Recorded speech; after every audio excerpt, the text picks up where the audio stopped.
Hello students, let's see some important MCQ questions for class 10th chapter 3rd nationalism in India.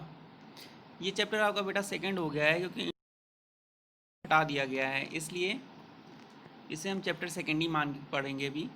Nationalism in India में जो important MCQ questions हैं उनमें से 2 या 3 questions हर बार आते हैं, और चूँकि हमें पता है NCERT का पैटर्न बदला है और 20 मार्क्स के क्वेश्चन अब 1 वर्ड आते हैं, इसलिए हमें इन क्वेश्चंस पर ज़्यादा एम्फेसाइज करना है।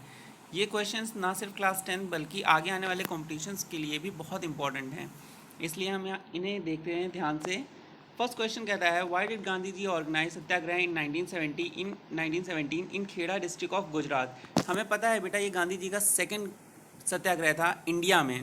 पहला 1916 था, दूसरा 1917 खेड़ा, और ये खेड़ा में जो हुआ था ये बढ़े हुए रेवेन्यू के अगेंस्ट था, क्योंकि इस साल फेमाइन भी पड़ा था गुजरात में, जिसकी वजह से रेवेन्यू दे पाना बिल्कुल इम्पॉसिबल था। तो यहाँ पर हमारा ऑप्शन बी सही होगा, to protest against high revenue demand. Second question कहता है, why was satyagraha organised in Champaran in 1916।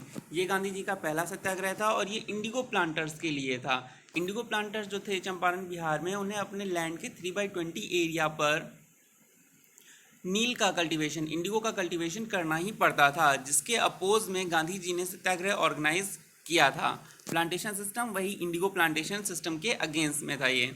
यहाँ पर ये सही होगा, बी का ऑप्शन फिर से सही होगा। थर्ड क्वेश्चन कह रहा है, why was Simon Commission sent to India. हमें पता है बेटा 1909 Minto model reform Government of India Act का रिव्यू हुआ था। 10 साल बाद 1919 में मॉन्टे क्लेंसफोर्ड रिफॉर्म, और इसी का रिव्यू 1929 में होना था, लेकिन 1928 और 9 में ब्रिटिश में जनरल इलेक्शंस होने की वजह से ये रिव्यू एक साल पहले भेजा गया था इंडिया। 1927 में बनाया गया और 1928 में इंडिया भेजा गया था। तो ये इंडियन कॉन्स्टिट्यूशन को रिव्यू करने के लिए आया था, उसमें माकूल परिवर्तन करने के लिए आया था। तो यहाँ पर पहला ऑप्शन हमारा कह रहा है, to look into the Indian constitutional matter and suggest reform. तो यही ऑप्शन बेटा यहाँ पर सही होगा। वैसे आप याद रखिएगा ये 1919 के मॉन्टे क्लेंसफोर्ड रिफॉर्म जो गवर्नमेंट ऑफ इंडिया एक्ट था उसके रिव्यू के लिए आया था, यानी कॉन्स्टिट्यूशनल मैटर से रिलेटेड रिफॉर्म्स के लिए। यहाँ पर ऑप्शन ए सही होगा। नेक्स्ट क्वेश्चन कह रहा है, why was Alluri Sitaram Raju well known. Alluri Sitaram Raju बेटा हमें पता है ये गुडेम हिल्स में गुरिल्ला वॉरफेयर चलाए जाने के लिए जाने जाते हैं। ये ट्राइबल पीपल्स को अंग्रेज़ों के खिलाफ रिवोल्ट लेड किए थे, जिसकी वजह से इनका नाम फेमस है, और ये क्लेम करते थे कि इनके पास दैवीय शक्तियाँ भी हैं, पर ये 1924 में एग्जीक्यूट कर दिए गए थे पकड़ के। तो यहाँ पर पहला ऑप्शन क्या कह रहा है, he led the militant movement of tribal peasants in Andhra Pradesh Gudem hills. यही ऑप्शन बेटा सही होगा, during the time of 1922 to 24। Next question कह रहा है, why did general Dyer open fire on peaceful crowd in Jallianwala Bagh. ये बहुत इंपॉर्टेंट क्वेश्चन है बेटा, ये 1919 13 अप्रैल की सबसे इंपॉर्टेंट इंसिडेंट है। सी है टू क्रिएट सी इसका सही ऑप्शन होगा बेटा, to create a feeling of terror and or in the mind of Indian, in the minds of Indian. ये एक मॉरल इफेक्ट क्रिएट करना चाहते थे, और भारतीय जो हैं जो सरकार की उनमें एक डर का माहौल बनाना चाहते थे। तो यहाँ पर सी ऑप्शन सही होगा। नेक्स्ट कह रहा है, what kind of movement was launched by the tribal peasants of Gudem Pradesh. ये अलूरी सीताराम राजू के ऑप्शन में हम देख चुके हैं बेटा, militant guerrilla movement. Guerrilla movement का मतलब होता है छापा मार, सीधे सीधे लड़ाई ना लड़के हम छुप के हमला करते हैं। इसमें कब हुआ था बेटा, ये याद रखिएगा 1922 से 24 के बीच में। नेक्स्ट ऑप्शन कह रहा है, who among the following two leaders led the Khilafat movement.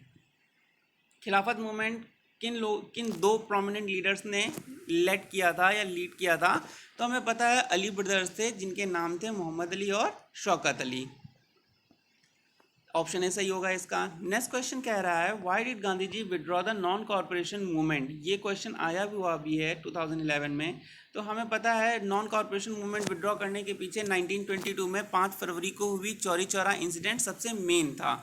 तो Gandhi ji felt that movement was turning violent in many places. जो ये वायलेंट इंसिडेंट हुआ था चौरी चौरा का 5 फरवरी 1922 को, इसकी वजह से गांधी जी बहुत दुखी थे, और इसकी वजह से ही गांधी जी ने नॉन कॉर्पोरेशन मूवमेंट वापस ले लिया था। तो इसका बी ऑप्शन सही होगा। नेक्स्ट क्वेश्चन कह रहा है, हु वेयर सनातनीज। सनातनीज बेटा कहा जाता था हाई कास्ट हिंदूज को। जब 1928, 29, 30 और 31 में एक नई ऑप्रेस क्लास बनने लगी थी जो खुद को दलित बुलाती थी, जो लोअर कास्ट थे, उसी के अपोज में जो हायर कास्ट थे उनको सनातनीज कहा जाता था। तो ये डी ऑप्शन इसका सही होगा।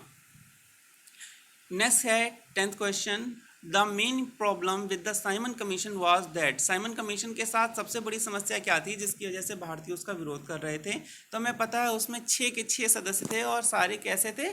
ब्रिटिश थे, कोई भी भारतीय उसमें नहीं था। It was an all British commission, इसमें सभी ब्रिटिश थे। सबसे बड़ी दिक्कत हमें यही थी कि भारतीयों के लिए कानून रिव्यू करने आए, भारतीयों का संविधान रिव्यू करने आए और इसमें कोई भारतीय ही नहीं है, जिसकी वजह से इसका अपोज हुआ था। 11th क्वेश्चन कह रहा है Hind Swaraj was written by, ये हमें पता है 1909 में महात्मा गांधी जी ने पुस्तक लिखी थी जिसका नाम था हिंद स्वराज। ईयर बेटा इंपॉर्टेंट है, कभी कभी ईयर पूछ लेता है। नेक्स्ट क्वेश्चन कह रहा है why did the Indians oppose the Rowlatt Act. Rowlatt Act हमें पता है मार्च 1919 में आया था और रॉलेट एक्ट को काला कानून कहा जाता था। क्यों? क्योंकि it gave the British the power to arrest and detain a person without a trial, बिना मुकदमे के ही अंग्रेजों को शक्ति देता को पकड़कर या गिरफ्तार करके कारावास भेजने का। 13 क्वेश्चन कह रहा है due to the effect of non corporation movement on the plantation workers in Assam they. Plantation workers हमें पता है बेटा नॉन कॉर्पोरेशन मूवमेंट के टाइम पे स्वराज का मीनिंग प्लांटेशन वर्कर्स के लिए क्या था कि उन्हें आने जाने की छूट मिले और वापस घर जाने को मिले, जो इंडेंचर्ड लेबर उनसे करवाया जा रहा है वो बंद हो। तो इसका पहला ऑप्शन सही होगा। They left during the time of NCM, they left the plantation and headed home, उन्होंने प्लांटेशन छोड़ दिया था और घर की तरफ चल दिए थे।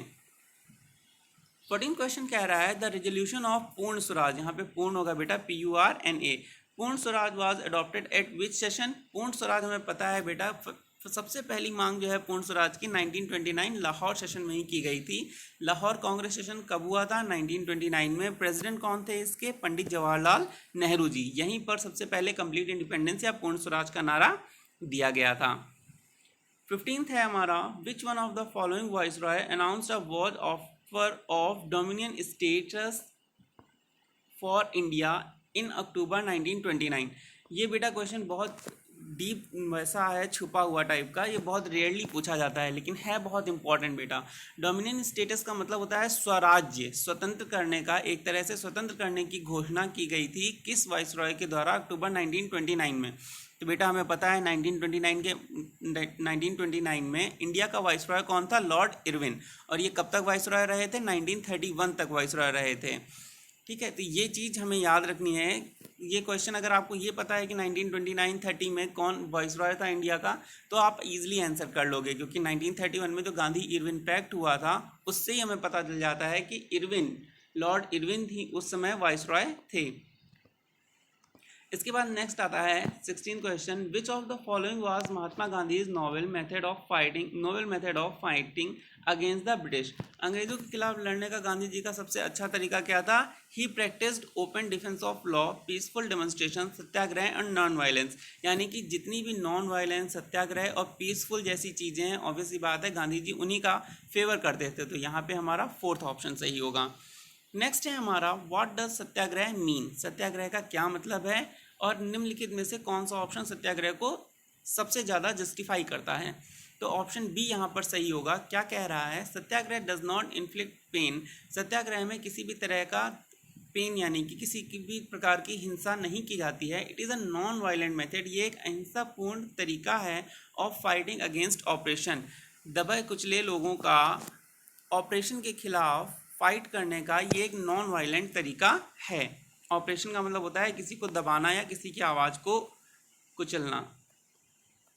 18 क्वेश्चन कह रहा है बेटा what was the purpose of imposing the Rowlatt Act. Rowlatt act को इम्पोज करने का मेन पर्पस क्या था?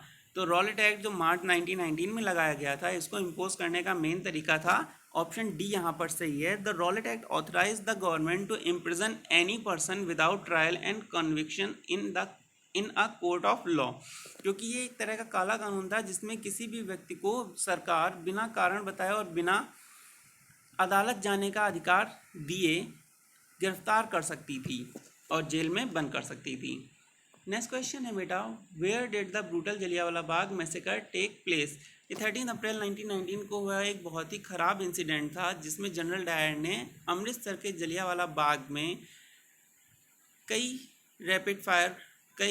राउंड फायर करके हज़ारों लोगों को घायल किया था और मारा था। तो इसका ऑप्शन ए सही होगा, अमृतसर पंजाब। नेक्स्ट क्वेश्चन है, why did general Dyer order to open fire on a peaceful demonstration at Jallianwala Bagh. क्यों किया था जनरल डायर ने ऐसा? इसका ऑप्शन सी सही होगा बेटा, because his object as he declared later was to produce a moral effect, क्योंकि वो चाहते थे कि एक मॉरल इफेक्ट लोगों में आए, जबकि वो एक डर का माहौल बनाना चाह रहे थे। To create fear in the minds of satyagrahis, satyagrahis के माइंड्स में एक फियर का जन्म हो और एक मॉरल इफेक्ट आए जिससे सरकार के खिलाफ वो किसी भी तरह की आवाज़ फ्यूचर में ना उठा पाएँ। ये जनरल डायर ने बाद में घोषणा की थी। अमृतसर जलियांवाला बाग मैसेकर की घटना के बाद जनरल डायर ने ऐसी घोषणा की थी, ऐसा बयान दिया था। नेक्स्ट क्वेश्चन कह रहा है, who was the writer of book Hind Swaraj. ये हमें पता है बेटा, रिपीटेड क्वेश्चन है। महात्मा गांधी। कब? 1909 में, जिसमें उन्होंने बताया था कि कैसे अंग्रेज़ों से हम फ्रीडम अचीव कर सकते हैं। नेक्स्ट क्वेश्चन कह रहा है बेटा, खिलाफत committee was formed in 1919 in the city of Bombay. ये बेटा हमने आपको प्रीवियस वीडियोस में बताया है कि खिलाफत कमेटी का फॉर्मेशन अली ब्रदर्स ने किया था तुर्की के खलीफाओं की प्रेस्टीज को रिस्टोर करने के लिए, उनकी टेम्पोरल पावर को बचाने के लिए। कहाँ पर किया था? 1919 में बॉम्बे में। द नॉन कॉरपोरेशन खिलाफत, ये बेटा ये जो क्वेश्चन है 22, ये मैप वर्क में भी आता है, इसलिए ये ध्यान रखिएगा। नेक्स्ट क्वेश्चन कह रहा है, द नॉन कॉरपोरेशन खिलाफत मूवमेंट बिगेन इन। ये हमें पता है, नॉन कॉरपोरेशन खिलाफत मूवमेंट अडॉप्ट किया गया था सितंबर 1920 के कलकत्ता अधिवेशन में, और फाइनली इसको अडॉप्ट किया गया था नागपुर सेशन में दिसंबर 1920 में, और इसी के साथ जनवरी 1921 में यह शुरू हो जाता है। तो इसका ऑप्शन ए सही होगा।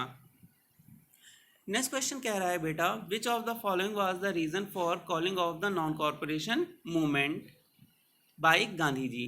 गांधी जी ने क्यों नॉन कॉरपोरेशन मूवमेंट को बंद किया था या वापस लिया था?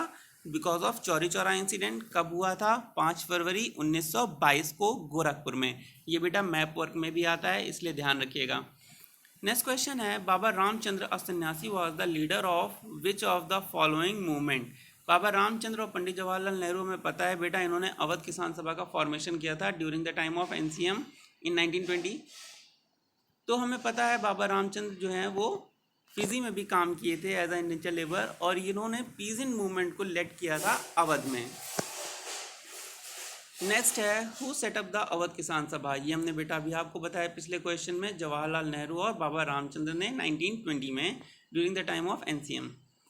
नेक्स्ट है, under the presidency of Jawaharlal Nehru the Lahore Congress session of 1929 formalise the demand of Purna Swaraj.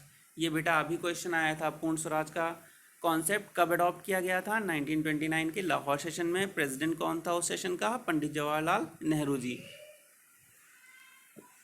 Next है 28th question, the Simon commission was boycotted because. Simon commission का बॉयकॉट क्यों किया गया था? ये भी बेटा रिपीटेड क्वेश्चन है, क्योंकि there was no Indian member in the commission, all were the British.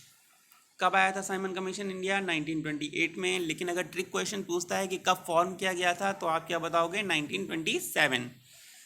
Next question है, a form of demonstration used in the non corporation movement in which people block the entrance to a shop, factory और office is.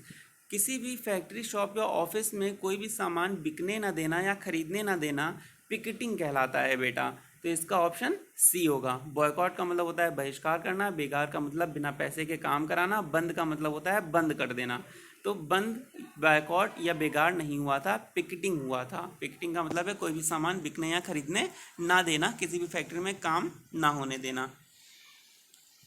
13th question कह रहा है बेटा, who formed the Swaraj party with in the Congress. हमें पता है जब गांधी जी 1922 में चौरी चौरा का इंसिडेंट होता है, उसके बाद एनसीएम वापस लेते हैं, तो उस समय के गवर्नर जनरल लॉर्ड रीडिंग उन्हें जेल भेज देते हैं 6 साल के लिए। इस टाइम एक नया रास्ता ढूंढा जाता है मोतीलाल नेहरू और सी आर दास जी के द्वारा कि किस तरह से अंग्रेजों के खिलाफ लड़ें। तो वो सेंट्रल लेजिस्लेटिव काउंसिल में पार्टिसिपेट करने के लिए, यानी कि वो विधानसभा में जाकर अपनी बात रखना चाहते हैं एज अ मेंबर, जिसके लिए वो एक नई पार्टी बनाते हैं 1923 में, स्वराज पार्टी। और यह पार्टी 101 में से 42 सीटें जीतती भी है। इसे बहुत अच्छा रिस्पांस मिलता है बंगाल, बॉम्बे में, और ये बंगाल की सबसे बड़ी पार्टी भी बन जाती है। तो इसका आंसर क्या हो जाएगा बेटा? डी, सी आर दास, चित्तरंजन दास जी और मोतीलाल नेहरू जी, इन्होंने 1923 में स्वराज पार्टी का फॉर्मेशन किया था। नेक्स्ट क्वेश्चन आता है बेटा, who founded the depressed class association in 1930? Depressed class association हमने आपको बताया जो दलित वर्ग 1929 में नया बनने लगा था, उसके लिए बी आर अम्बेडकर जी ने, डॉक्टर बाबा राव भीमराव अम्बेडकर जी ने डिप्रेस्ड क्लास एसोसिएशन का फॉर्मेशन किया था 1930 में। और इन्हीं के लिए 1932 में सेपरेट इलेक्टोरेट्स भी डिमांड किया गया था और पूना पैक्ट आया था। नेक्स्ट क्वेश्चन कहता है, Which party did not boycott the council elections held in the year 1921? किस पार्टी ने बॉयकॉट नहीं किया था काउंसिल इलेक्शंस का 1921 में? ये क्वेश्चन बेटा बहुत रेयर क्वेश्चन है। इसका आंसर होगा जस्टिस पार्टी। स्वराज पार्टी हमें पता है बनी ही नहीं थी। मुस्लिम लीग और कांग्रेस पार्टी जो है गांधी जी के कहने की वजह से बॉयकॉट नहीं कर रहे थे। बची केवल जस्टिस पार्टी जिसने बॉयकॉट नहीं किया था।